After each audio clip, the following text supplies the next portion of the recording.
there's a list of activities that we know are automatically pre-approved, that might be the way to handle some of the volume. Like if you go to the powwow, we know that's approved, so Josh sends out a blanket email to everyone, if you're going, that's an approved event. So that's where I say it's likely a training issue. How do I use my Excel spreadsheet to make sure, or Google Sheet, that it's telling me that it's time to be thinking about that's coming in, and then making sure that we have as many events of that type that we say these are just pre-approved, so that we don't have to wait for an administrator to say. Yeah. And I think it's easier for or it's probably more straightforward for the elementary, who most of there's not enough hours even to cover their PLC time. Yeah. So it's pretty straightforward for them. I think it's at the secondary level where it becomes more, and maybe in alternate locations where it becomes a more complex issue.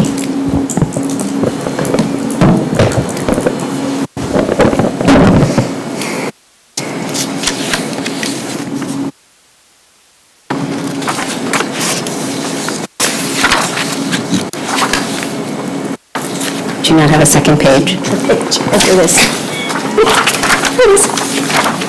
Okay. Is it okay with you if we'll go through these and then we'll caucus and come back, and is that all right? Sure. Okay. And then I should have also already asked, do you want people to ask questions as they come up, or do you want to go through all of them? Okay.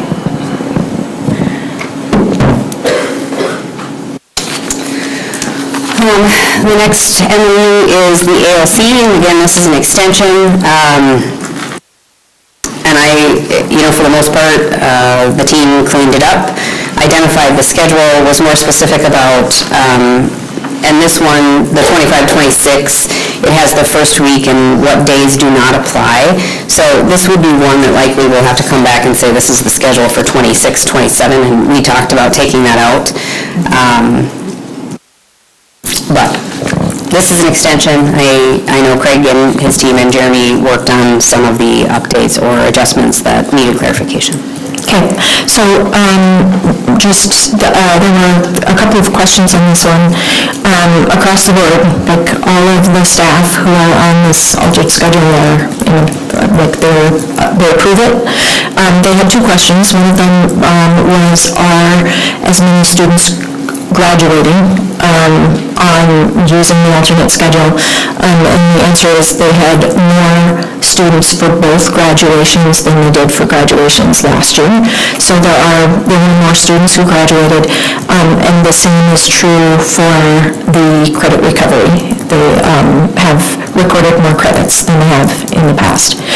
And then the other concern that folks on the team had is kind of our logistics.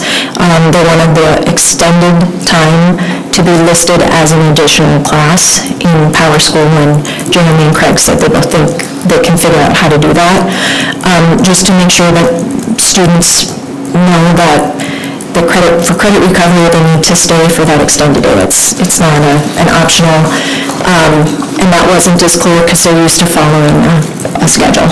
So,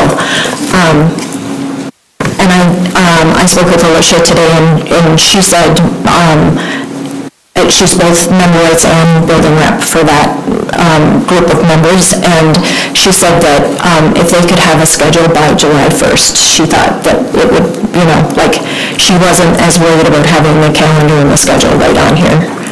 She said if they can have it by July 1st so that they can start planning. That was good. So, any other questions for Ellen? Okay.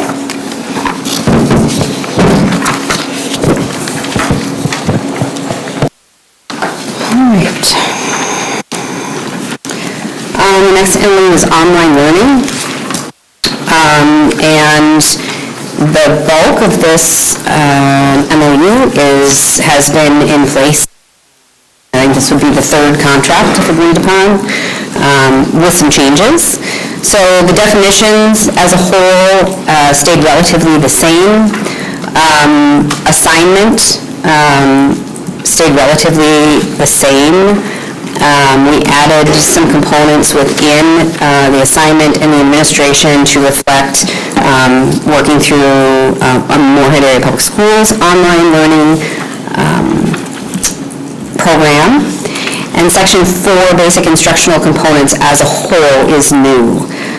So looking at some teacher responsibility for those instructional components, now that the district has taken that back. We worked through the document just to clean up language. So Moorhead teachers are identified as the teacher of record, whereas a third-party agency who's helping support us would be instructor, I believe is how we worked through that. And those are the adjustments. But Section 4 as a whole is what is newest to this online learning MOU.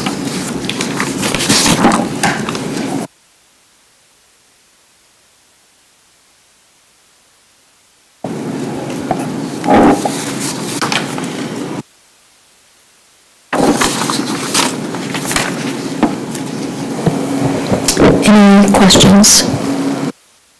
I would say we left some definitions and items in here, just flexibility that we are not implemented next year, just to say this is what this would look like, right? We know it's likely not synchronous, that it's not a synchronous program. However, we felt it was important to identify those within the system, which has been previously identified in this MOU. So, yep.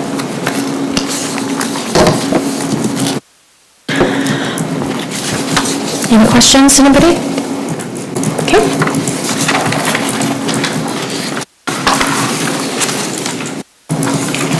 I myself have way too many online MOUs. Okay.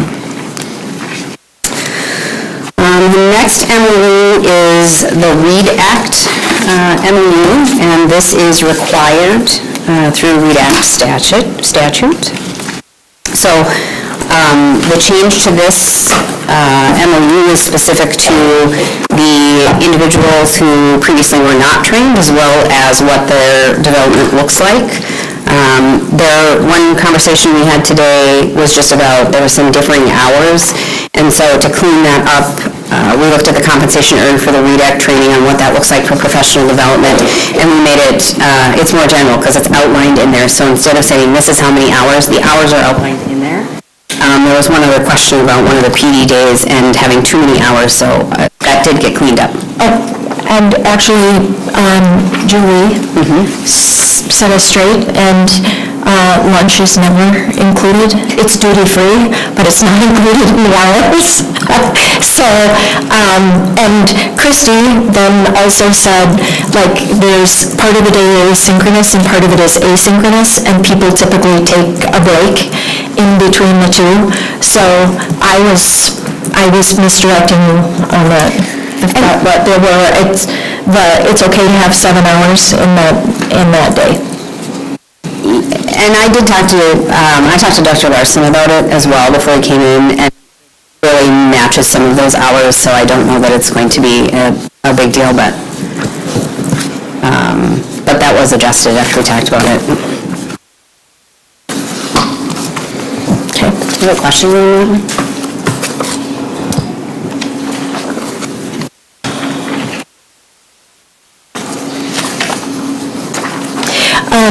There were a couple of questions about Phase 2, and we don't have any language included in here about Phase 2 because we don't have concrete guidance on Phase 2. It's really hard to write an MOU when we don't know what the training expectation is, and we don't know how long it's going to take, and we don't know whether we're going to be allowed to have an in-house trainer. So we're just going to have to come back once we know what those guidelines are, and then we'll probably have to make an addendum to the MOU once we figure that out. Yes, and when we met to talk about it, we talked about either addendum or having to open, because but that we also felt it was important to do an MOU and come back to it. So most of these MOUs we wrote that they can be opened upon mutual agreement of the union and the district. Anybody have any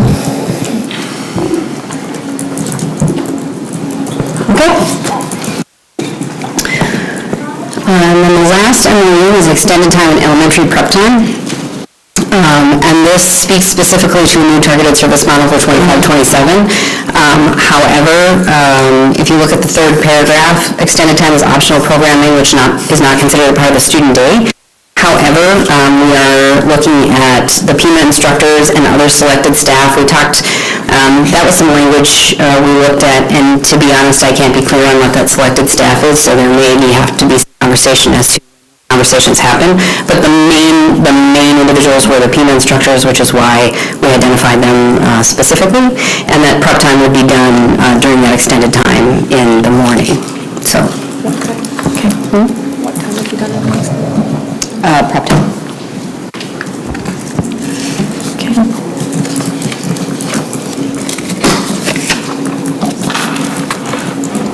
So I just want to make sure I understand, you're saying that selected staff, you still have not decided the final definition of that, or?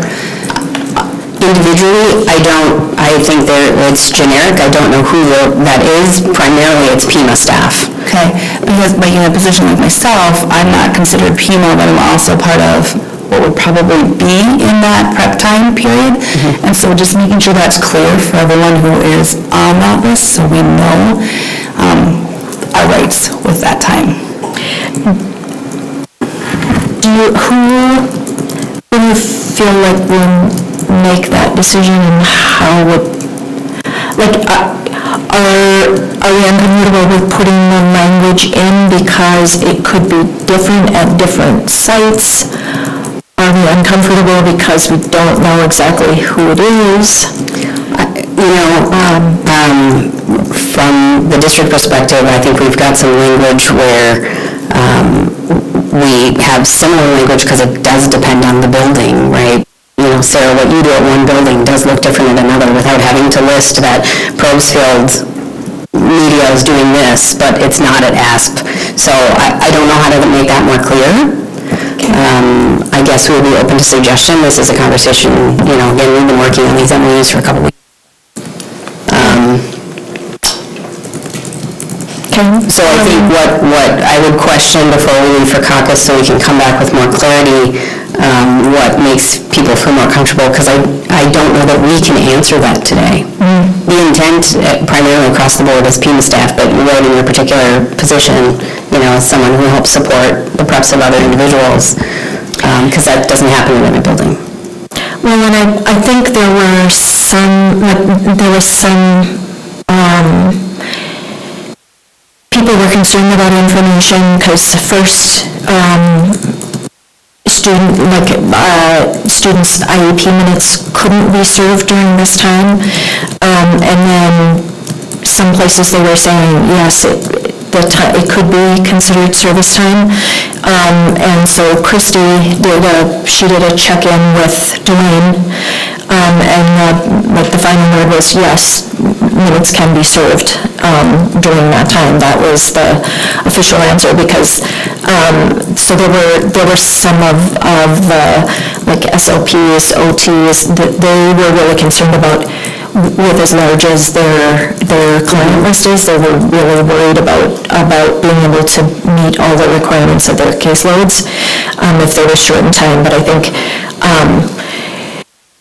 now the concern might be, like, they don't want to be included with a group that has prep time, then if they could see small groups of students and work particularly on some of those, because I think that particular time there is going to be a lot of emotional, social learning, and so like if they're really working with a group on social skills, social conversation, that kind of thing, that feels like the best time to work with them. So I think the concern was just to make sure that people who could really, that could be a really productive time for them to work with kids, that it doesn't end up being scheduled as their prep time, if they could work with kids. So we might need to get some feedback from members and just see if there's, what the concerns are, so.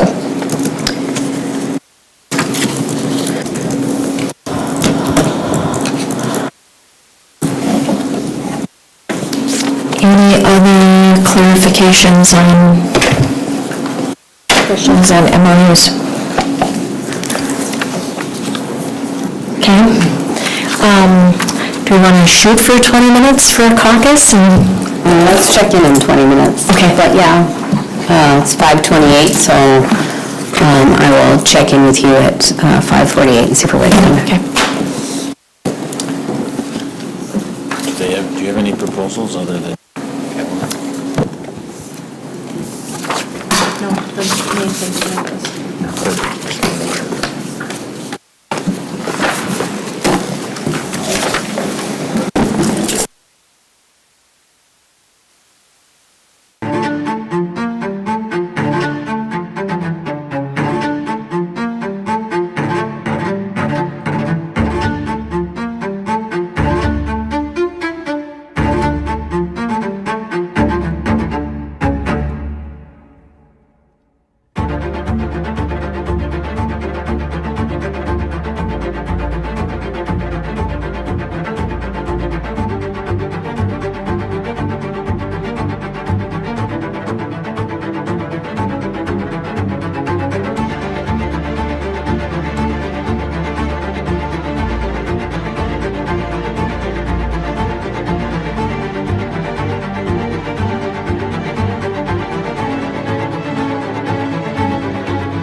Test, test.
Hey, Kristen, do you know what we just were told? Changing table, including floor change.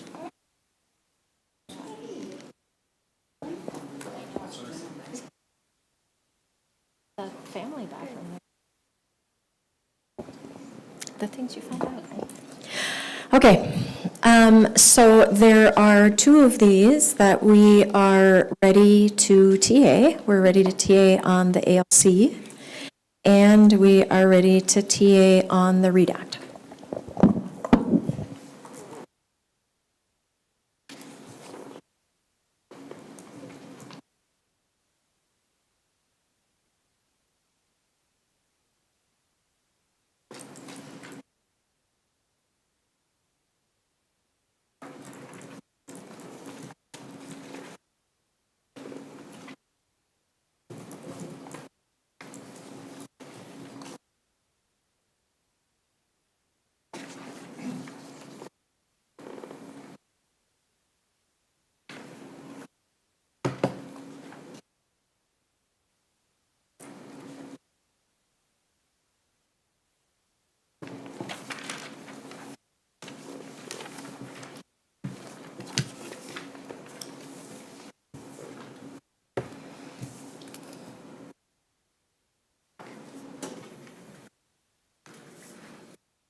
Okay.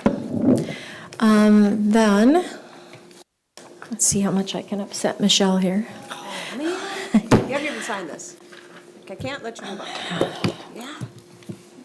This is my world, and you live in it. No, I have a cat. I live in his world. Okay. Can we look first at the flexible professional time?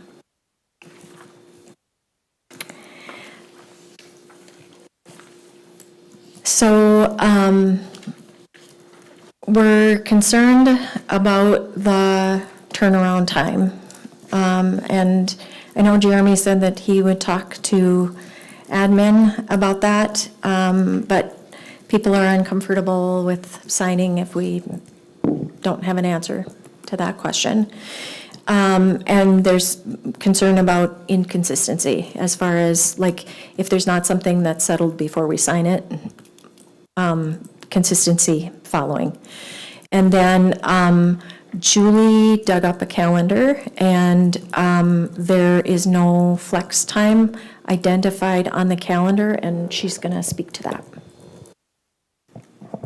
I'm just wondering, so all 183 days are accounted for, and so are you going to take some of those days off to flex them?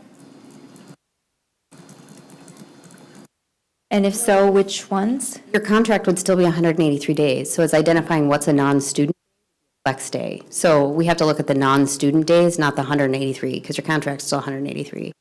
You're going to have to say it again because I don't get it. Your contract is 183 days. All 183 days are accounted for on this calendar already. Right, so you have 171 student days, so any flex day can go outside of there, so we can get, I talked to Jeremy, they are identified, I can bring that data back, but I don't, so. If it's already on the calendar, though, how am I going to flex it if I'm already at school? That's identified right now, you either have to be at school or you can flex the time. That happens every year, yeah. At the end of the year, it's kind of like your half-day at the high school in particular, where you're scheduled to be there. But I think the confusion comes in, if we look at the 24-25 calendar, it specifically says flex time / possible makeup. That word flex does not appear anywhere on the designated days. Yeah, and that doesn't mean it's not on the calendar, so what you're asking for is to be identified on the calendar, but that's not necessarily a contractual issue, it's a documentation issue. So what we would say is there's 183 days. So those days, you're still required to be here on that time. We would just have to identify what days those are. So even though they're not on the calendar, we could still say, and not looking at a calendar in front of me, like next week, June 1st is your flex day, although it was identified on a calendar, and I'm just using that as a day, right? So like, if you haven't done your flex time, then we expect you to be on site June 1st. But I understand what you're saying is, it was on the calendar or written on the calendar, but this was not agreed to when the calendar was approved. Sure. Yeah. But if you say June 1st is the day, if I work all of these days and I don't do any flex time and I come in June 1st, it's now 184 days. Right, but I'm not looking at that calendar, Julie, so I don't know what day it is. But do we go students up until the very last day of school, or is there time after that we don't have students? Let me see the calendar, please. Thank you. So, like in this calendar, although we might have them identified here, so what's our last student day? Graduation's on the 29th, and we are supposed, possible in-person makeup days. So what you're saying is in May, so there's no time the 1st, the 2nd, or the 3rd. But my question would be, for 183 days, are you supposed to be here the 1st, 2nd, or the 3rd? So if you're supposed to be here for the 1st because your last day of students is the 29th, generally we have time after the 29th. So there may be clarification there, but I counted each day. I counted each month. yeah. I still don't get it. I'm so sorry. I don't either. Are those possible The possible. in what you counted up in the 183? The possible makeup days What's the could- possible, would that be But the possible 186? makeup days could still be teacher days. That's what I'm saying. So we generally break down all the days by contract. This doesn't necessarily reflect who's working what. We break this calendar down for all different people. So your last student day in graduation is the 29th. So if we may have to push into the 1st, 2nd, or 3rd for student days, but that doesn't mean that we don't have staff reporting on the 1st, 2nd. Because you don't have students the last day on the 29th. So generally at the high school, you have time afterwards. Yeah, we do. That's the 25, 26 calendar. Yeah. So the question is, if from 183 days, the expectation is that there's a day and a half here expected, whether it be for PD. So if you remember, That's right? part of conferences, though. I counted that in conferences. Graduation that's not a day and a half. Like, that counts as one of our conference nights. That's accounted for. Yeah, I didn't say it was. What I'm saying, I think from the perspective of the contract, and we may have to go back and ask, generally, do you have contract time after students are done?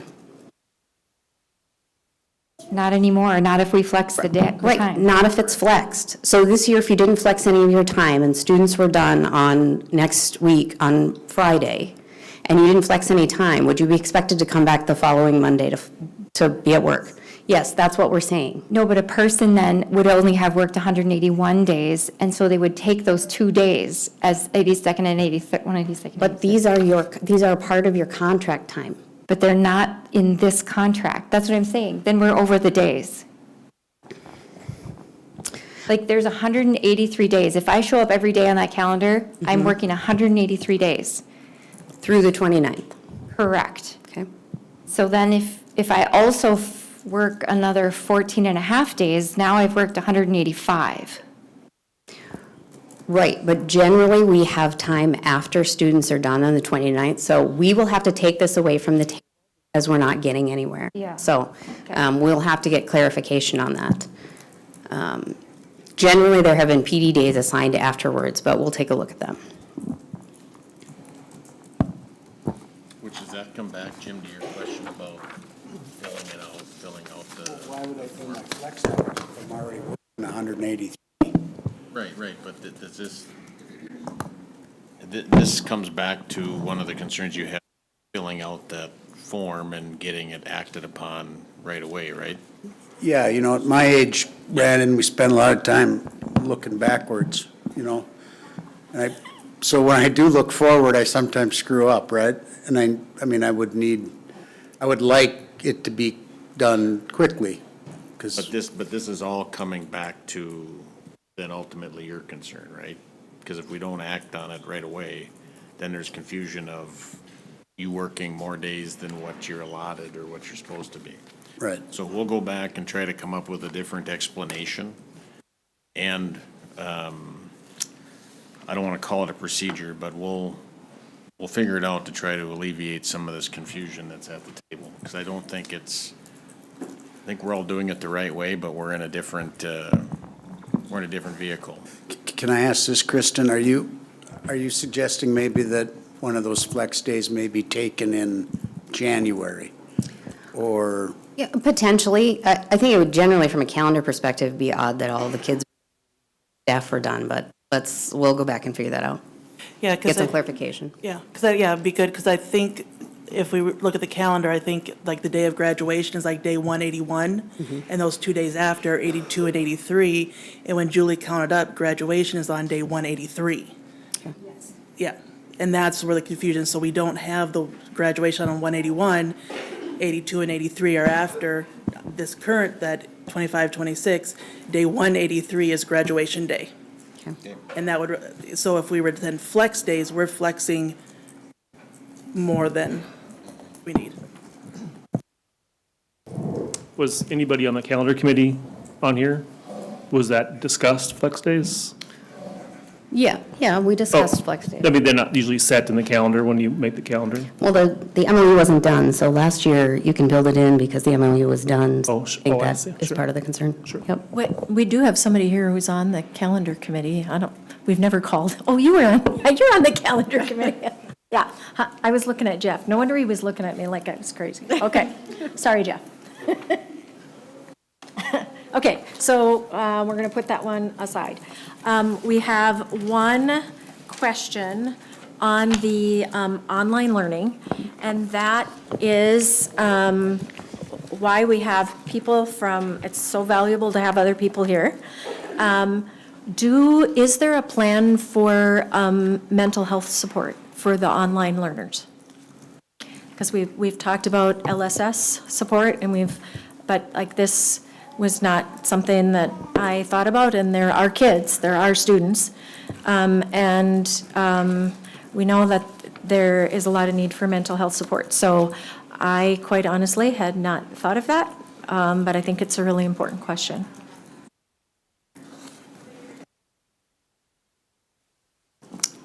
I don't know that we can answer that question, but we also don't have some of those supports provided that would be provided for other pieces in this because it's more procedural. So my understanding would be as students of Moorhead, they would have access to services that they would be a student.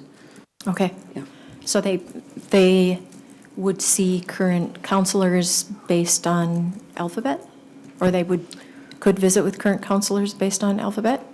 Or? I would think that would be, without Okay. speaking to everybody, make sure we're on the same page. Okay.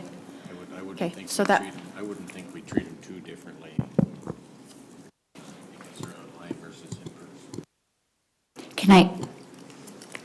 Can I ask a question? Are the current students who are doing online, I know we have some who are seniors, did they meet with MHS counselors for their grad applications?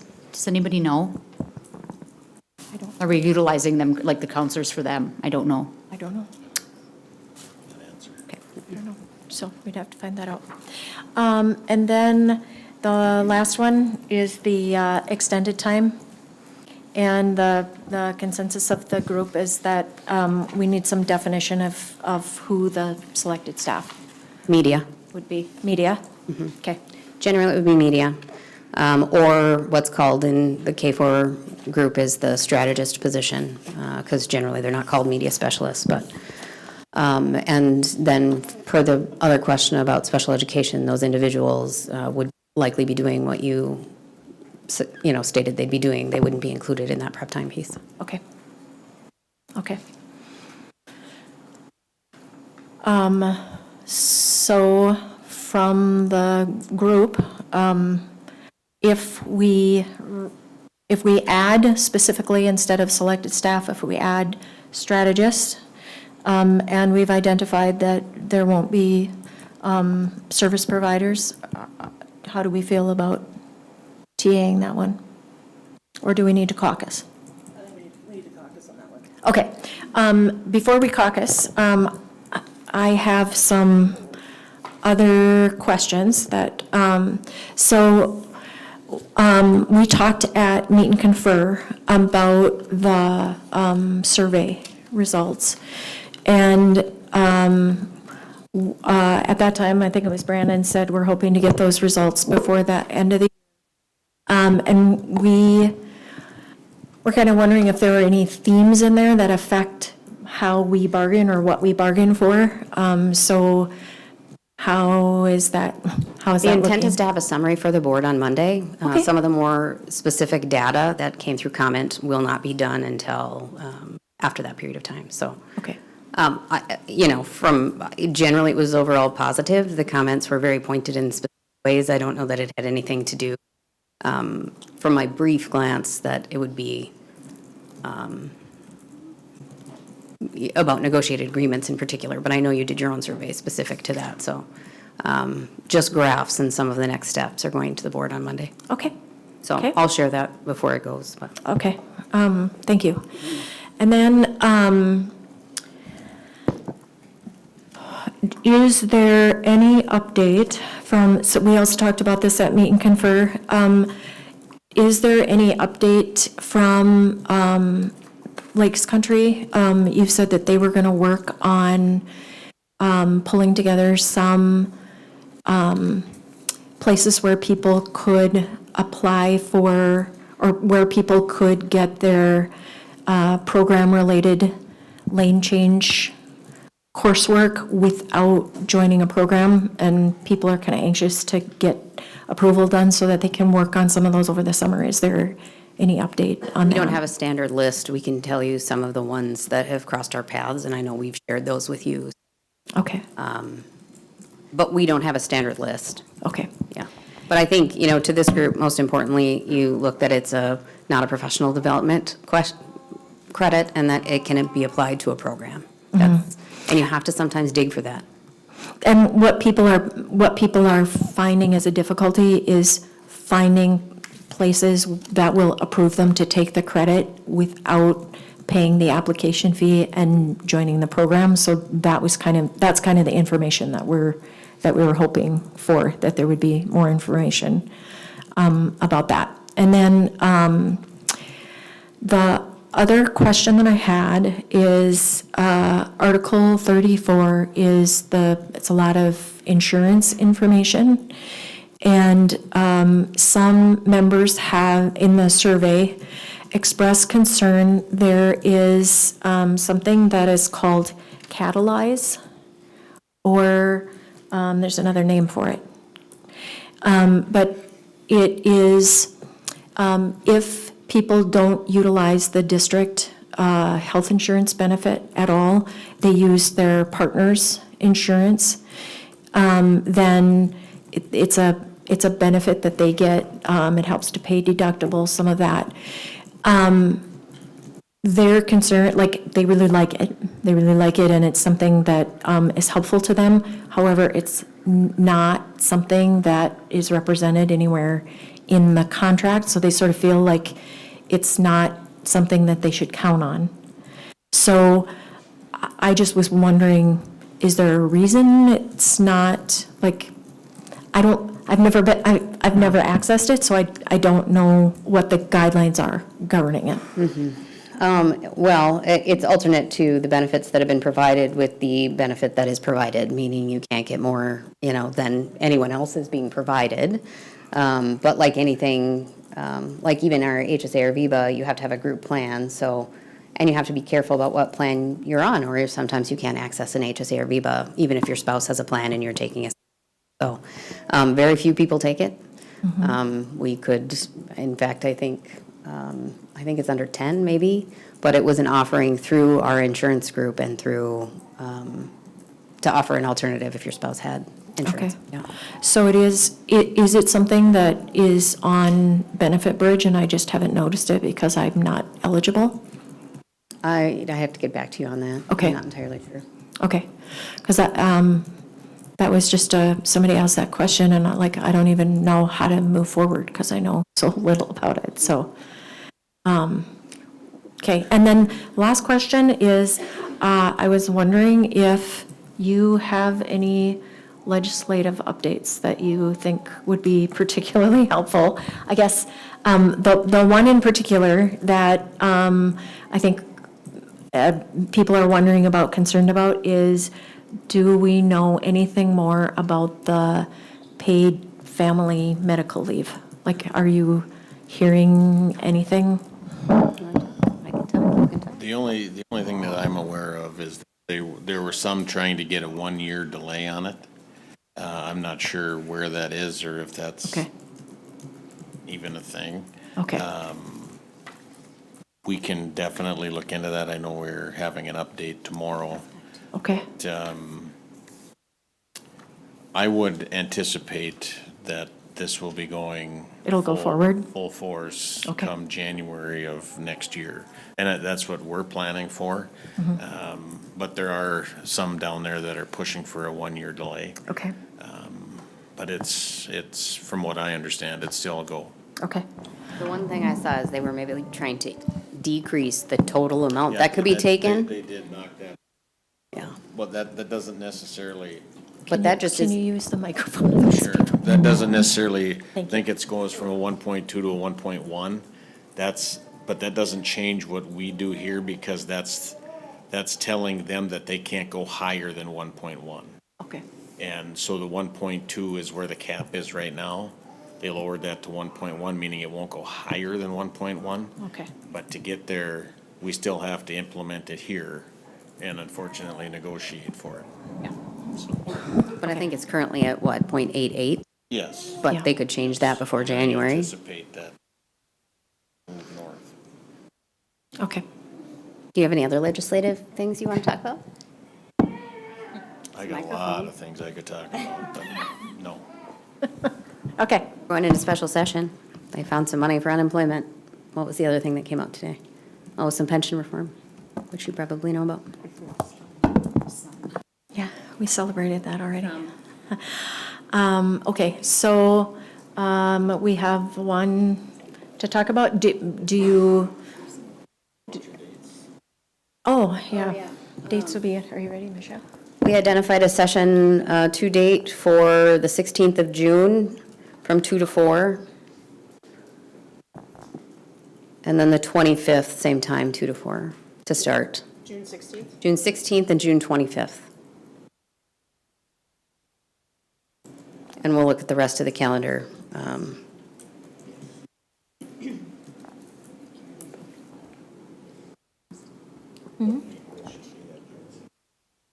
I gave it to Kristen. We looked, yeah. I think there was only one person gone, and I think you might have been it on one of those days. Are we gonna caucus and come back, or are we just gonna have that for next time? So, do you want to caucus and come back on this other MOU, or do you want to just save it for next time? I mean, do you guys think you're close? I think we probably are. I haven't sent you any of these. Karen has them. Do you want to make some suggested changes, Karen? Just change it in the will- document and let me know, and I can bring it back Okay, on the online one, okay. okay? And Michelle, all of those are tagged in the agenda. I got it. Okay. Thank you. Okay, so 20 minutes, if we finish before then, I'll let you know. Does that work? Okay.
All right. What we came back with is more concerns instead of agreement, and Sarah's going to speak to that as our elementary person.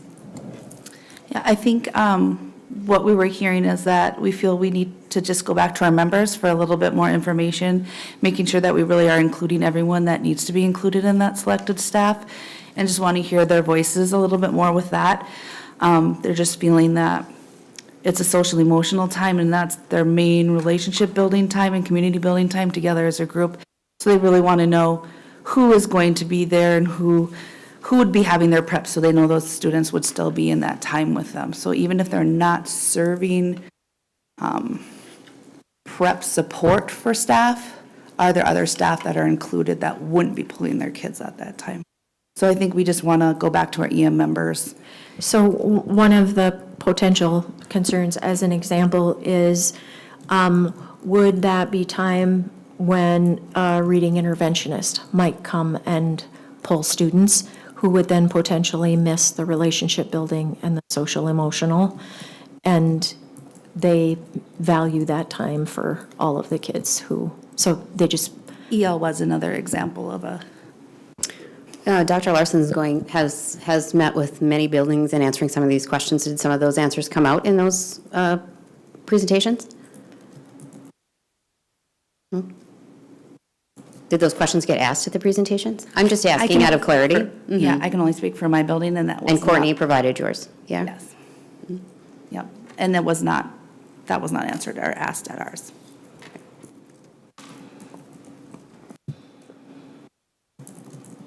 So, the only other question that I have is, in the past, we used a Power School Learning page to post the TAs. Already set up. It's a Google Sites page, and you can get to it through your links. Okay? And I think you should have access to it, because I think I gave you access to it Okay. last round. Okay, So perfect. all of today's materials are updated, and once we have all the signed info, we'll get that up too. Okay, very good. Can I catch you and get a copy of that calendar? The one that I gave you with all the dates, because I gotta figure out a time when we can meet. So, okay, thanks for coming, everybody, thanks for sticking with us.